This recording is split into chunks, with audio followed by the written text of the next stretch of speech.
एक बार Albert Einstein से पूछा जाता है कि आप अब तक जितने भी लोगों से मिले उनमें से आपको सबसे ज्यादा इंटेलिजेंट कौन लगा, तो एल्बर्ट आइंस्टाइन बोलते हैं कि मेरा ड्राइवर। तो इंटरव्यूअर पूछता है कि आपका ड्राइवर, वो कैसे, तो एल्बर्ट आइंस्टाइन बोलते हैं कि एक बार मुझे लेक्चर देने के लिए कहीं जाना था, लेकिन उस दिन मेरी तबीयत खराब थी, तो मैं अपने ड्राइवर से बोलता हूँ कि लेक्चर कैंसिल कर दे। तो ड्राइवर बोलता है कि बुरा ना माने तो मैं आपकी जगह लेक्चर दूँ।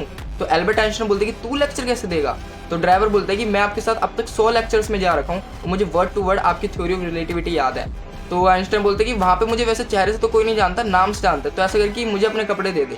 उसके जब वो वहाँ पे पहुंचते हैं तो उनका बढ़िया सा स्वागत होता है, मतलब उनके ड्राइवर का। उसका जब लेक्चर स्टार्ट होता है तो आइंस्टाइन सोचते हैं कि तो मेरे से भी अच्छी theory of relativity word to word समझा रहा है। उसके बाद जब लेक्चर खत्म हो जाता है फिर आता है सबसे ज्यादा हार्ड फेज, जब एक एक करके रिपोर्टर उससे क्वेश्चन पूछे लगते हैं, मतलब उनके ड्राइवर से। तो वो एक दो सवाल का जवाब भी देता है, लेकिन उसका सबसे ज्यादा हार्ड सवाल पूछते हैं। तो आइंस्टाइन सोचते हैं कि इस सवाल का कैसे जवाब देगा। तो उनका ड्राइवर थोड़ा हंसता है, फिर बोलता है कि इतना आसान सवाल, इसका आंसर तो मेरा ड्राइवर ही दे देगा। तो उसके बाद आइंस्टाइन खड़े होते हैं, जो ड्राइवर बन रखे थे सबको इस क्वेश्चन का आंसर दे देते हैं। इसलिए आइंस्टाइन बोलते हैं कि मुझे सबसे ज्यादा इंटेलिजेंट इंसान वही लगता है। भले ही आप अपनी लाइफ के अंदर आइंस्टाइन जैसे ना बन पाओ, लेकिन आप उसके ड्राइवर की तरह भी बन सकते हो। So change yourself without giving any excuses.